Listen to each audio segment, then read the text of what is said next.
Welcome to the woods. Welcome back to the woods. It's been a while. 2, maybe 3 weeks since I sat down and had a chat. And we've had a spate of nice weather, which has been good. And I took a couple of weeks off. I took a week off work, which is unusual. First week I've taken off in probably 5 years. And not to go on holiday, but there were some things I needed to get done. And I needed a run at them. But that's done. And I broke the back of the stuff I needed to get done, which is good. And I took a bit of time to do some things I haven't been doing recently. I bought a couple of books, I've been doing some reading. But still, I've taken time to have a look around, see what's going on, try and work out exactly what seems to be happening in the UK and in the wider world. And it's not easy. Every time I think I've got a handle on it, a spanner is thrown into the works. Something new comes along. And it looks like in the UK at the moment we've been given some sort of short reprieve from the Great Reset. And in the last year and a half, this short reprieve is much appreciated.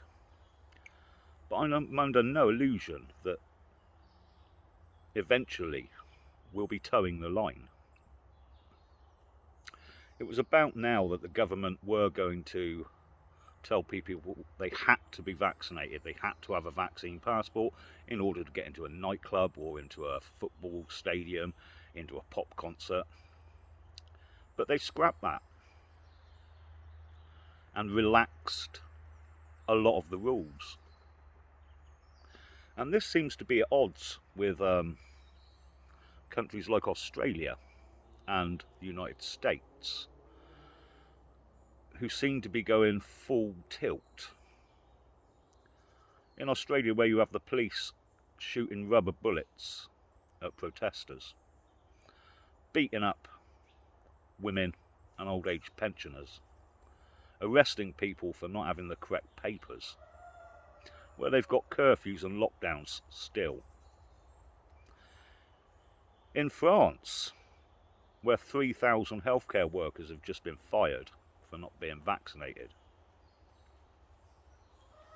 Last year's heroes, this year's scapegoats. And in America, where their dementia-ridden president is saying much the same, that people at work in certain industries will either need to be vaccinated or lose their job. And the British government seems to be taking a softly approach. And it's been said that that's because they're much more adept, much more sophisticated at controlling the population. And I looked at that and I agree. In fact, what I think is they want you to beg for that digital ID. They want you to ask them to implement these rules. And then they'll roll it out at your behest. And I think what they're going to do is slowly make it harder. They're going to turn the vaccinated against the unvaccinated. Every bit of propaganda is going to tell you that things are only getting worse because of those pesky unvaccinated crowd. They're going to start telling people that we don't mind you leaving the country, you can go on holiday, but not really a lot of point when you actually have to be vaccinated to get into anywhere else. Slowly but surely, it will be the general public, once they're not pressured into it, that will ask the UK government to implement a digital ID. Because you're going to need these things anyway. You're going to need them eventually to get onto social media. You're going to need them to leave the country.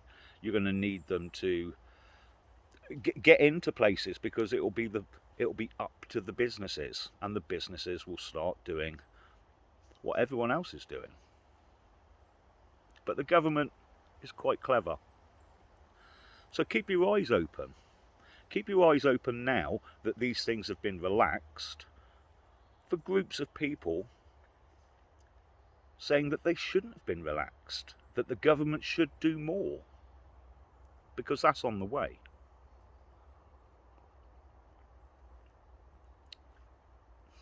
What I wanted to have a chat about today was mental health.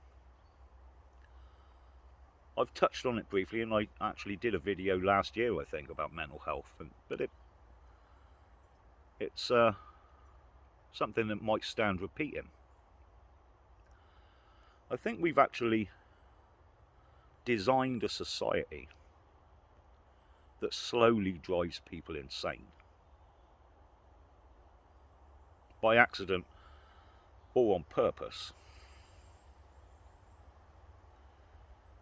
But today, the cognitive dissonance that people are having to deal with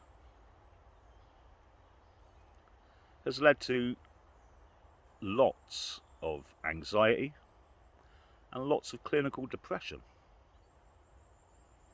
For those of you that have looked, the suicide rate has gone up quite considerably. Yes, it's mostly young males, but young people in general. And I think if you look at the future ahead for these young people,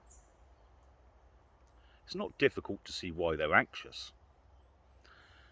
Certainly not difficult to see why they're worried and depressed.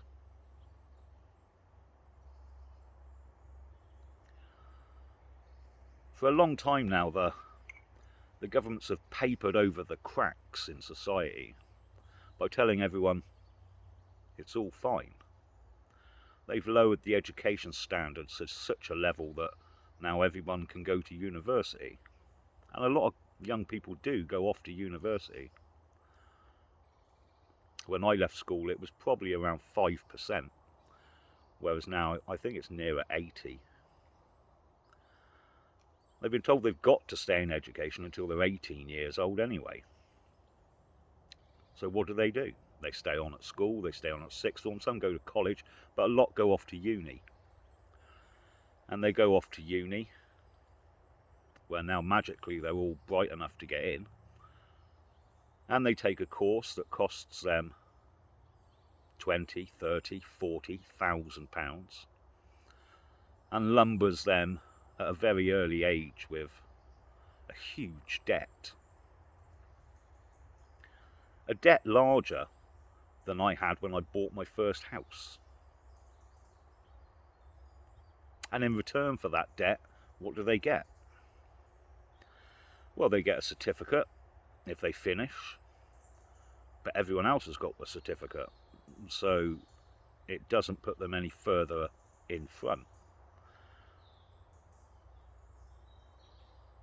And they have no experience, so they're back to square one. Which is why you've got people with degrees working in McDonald's and Starbucks and Costa. Because a degree nowadays doesn't really count for anything. And again, cognitive dissonance. A lot of these young people are proud that they were maybe the first people in their family to go to university, but deep down they understand that actually it's given them nothing. It's not put them any further forward. They understand that the standards have been lowered to such an extent that everybody can do this, and therefore it's no real achievement. And that must be depressing. And I'm sure there's some young people out there that haven't realised that, but I think most have. And they look at how things used to be, And trust me, they do understand. When they talk to someone of my age who bought their first house when they were 18, and they're 19, 20, 21 years old, and have absolutely zero prospect of owning their own home, that's depressing. And on the one hand, there they are being told by the government that they've done the right thing and got themselves educated, and that'll help them get a good job. And then in the back of their mind, they're thinking, but what about that thing I was listening to the other night where 70% of employment is likely to be affected by technology and automation? What jobs are there going to be left to do? Is it all going to be in IT? If these companies start using AI, even the IT industry is going to be hit. Why use 10 people and 10 programmers when you can use a computer and a computer program that can do it all for you? Companies like Google haven't got thousands and thousands of people reading through your posts. They've got an algorithm, a computer program that does all of that. They're already using AI. So these jobs are disappearing. And that's got to be depressing. And then people are thinking, well, maybe I'll get a trade. I'll become a tradesman. And then they'll watch a video on the internet of a machine building a house. No bricklayers, no carpenters, 3D printed, saving the company millions. But no jobs. And again, I understand why these things are depressing. On the one hand, you look at that and you think, well, house prices are bound to come down. If it costs next to nothing to build, do we really believe that? Is that how business operates? That if they can cut their costs, then they'll cut their price? It's rarely the case. And only usually used to get one step ahead and destroy a competitor, and then the prices will come back up again.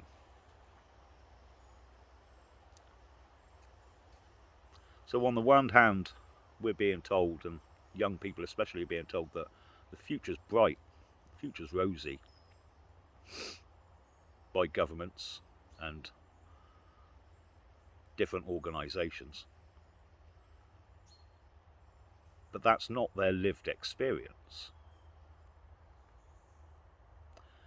And it causes anxiety and depression and sometimes suicide.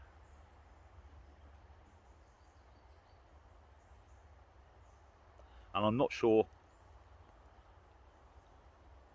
how we can change that around. These people were born into a technocratic age. I still remember a time before mobile phones, before home computers. I remember when they first got introduced. And we've heard it said loads of times nowadays that there's more computing technology in my smartphone than there was in the whole of NASA when they put man on the moon. And that's incredible. Huge leaps forward. And again, it comes down to cognitive dissonance, because on the one hand, we can all see the advances and the things that they can do, which is good. I can make this video and talk to you, and that's nice. That's something I would never have thought of 5-6 years ago. Never mind 20. But we can also see that there's a downside to technology. There's two downsides. It takes away our natural ability to do things without it, and it is certainly something that can be used to control individuals and populations.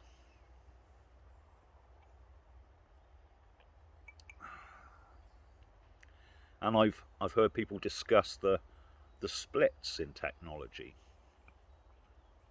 So a spade could be considered a technological advancement over using your hands to dig a hole. And it's a good step forward. It's a good piece of technology. It's a tool that can help the individual. And it isn't something that can be used by the system to impose restrictions upon you. So there's a good use of technology, a good piece of technology. And then you have things like the smartphone, which again is a good piece of technology because I can use it and I can communicate and I can use it to do all the things I enjoy doing. But it is also a piece of technology that can be used by the system to control me in any number of ways. I can be tracked using my smartphone. I can have propaganda fed to me using the smartphone. I can be contacted sometimes when I don't want to be using the smartphone. I can be spied on using a smartphone. And the system can use all of these things. And bit by bit, the system's becoming much more controlling. It's catching up with technology. Because I think for a long while it was left behind. I think the system needed to catch up in order to use the advancements in technology to do what they've always done, which is control individuals and control populations. And it does seem as if there's a new set of people in charge at the moment. Doesn't seem to be the old gang, does it?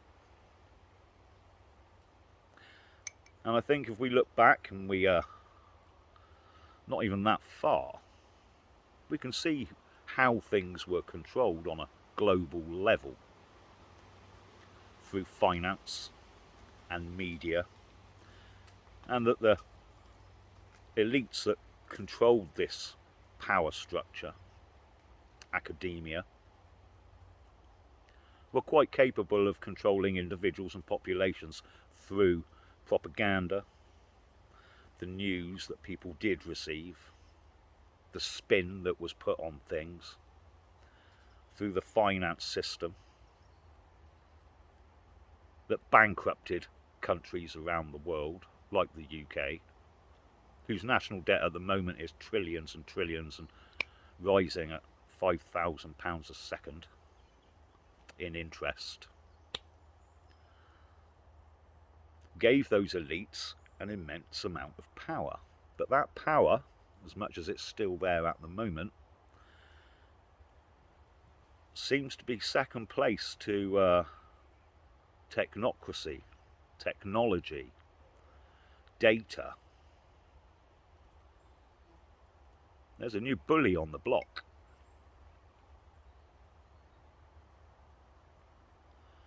And it's difficult. Like I said, I've spent the last couple of weeks just kind of trying to work out what on earth is going on. Driving down into town this morning with the petrol stations closed. I wasn't expecting Mad Max style dystopia just yet. And I don't think it's going to be an ongoing thing, but lack of fuel scares people. If you can't get petrol in your car, you can't travel. And I don't know, maybe this is a test run again. Maybe this is just a taste.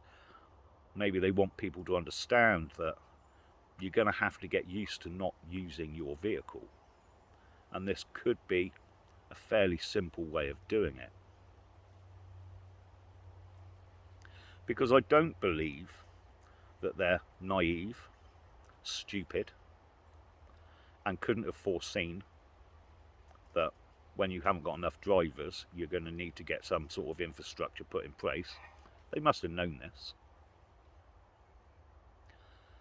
So maybe this has been allowed to happen. Maybe these fuel shortages are there for twofold. One, to worry you, to scare you, and three, to maybe warn you of what it's going to be like in the not too distant future when you cannot travel. Because that's on the cards. 2030, not too far away, no diesel or petrol cars sold. The tax that's going to be on petrol and diesel is going to make it prohibitive for you to drive your old petrol and diesel car, and the reason for that is that they don't want you to. All of these countries around Europe and mainly around the world have signed up to the Davos agreements on climate control and climate agenda.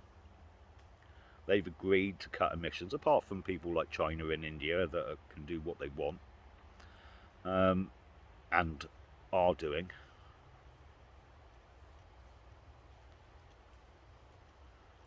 But they have signed up to it, and it doesn't bode well.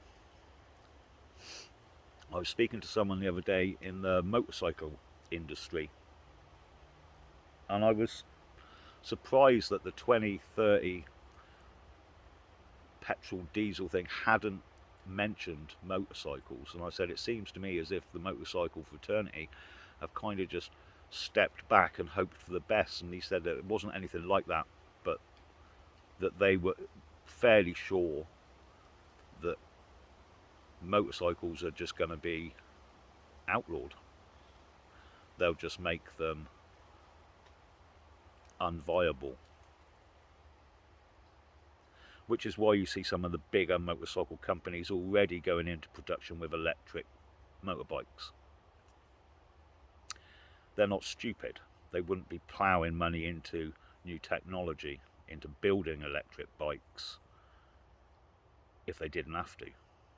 And the reason they have to is because the petrol-powered vehicle is going to be phased out.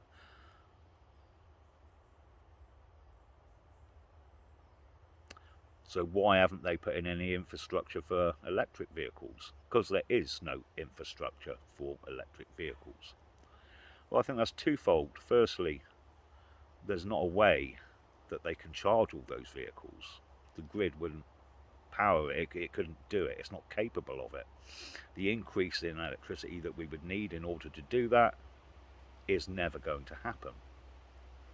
So there's not going to be that many electric cars around, because the infrastructure's not there, because you won't be able to charge it.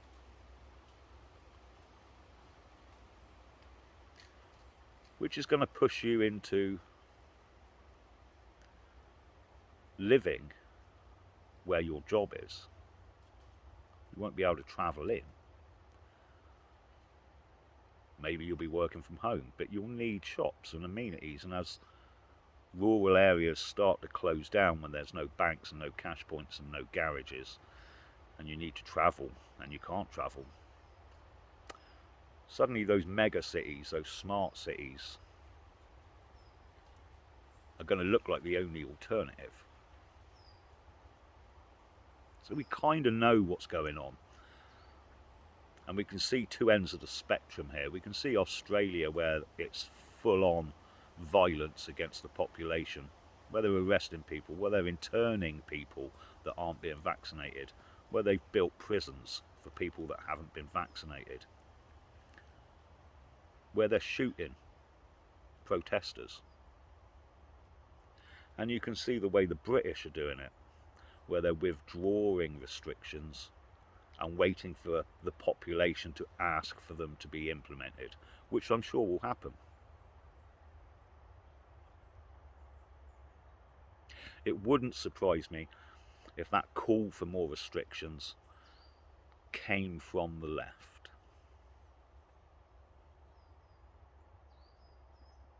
How they push that forward, I'm unsure, but let's keep our eyes open. Let's see who's asking for these restrictions to be put in place. And I think as other countries impose them around the world, as countries like Ireland crack down harder, as America and Australia start to show results,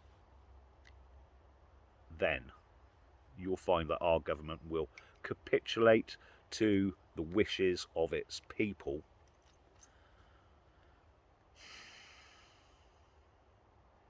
Or that's how they'll phrase it.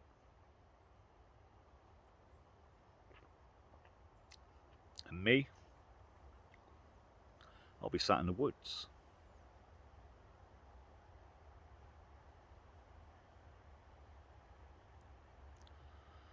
Right, I've still got work to do. I've enjoyed chatting. Hit the like button, it helps the channel. If you haven't subscribed, consider subscribing.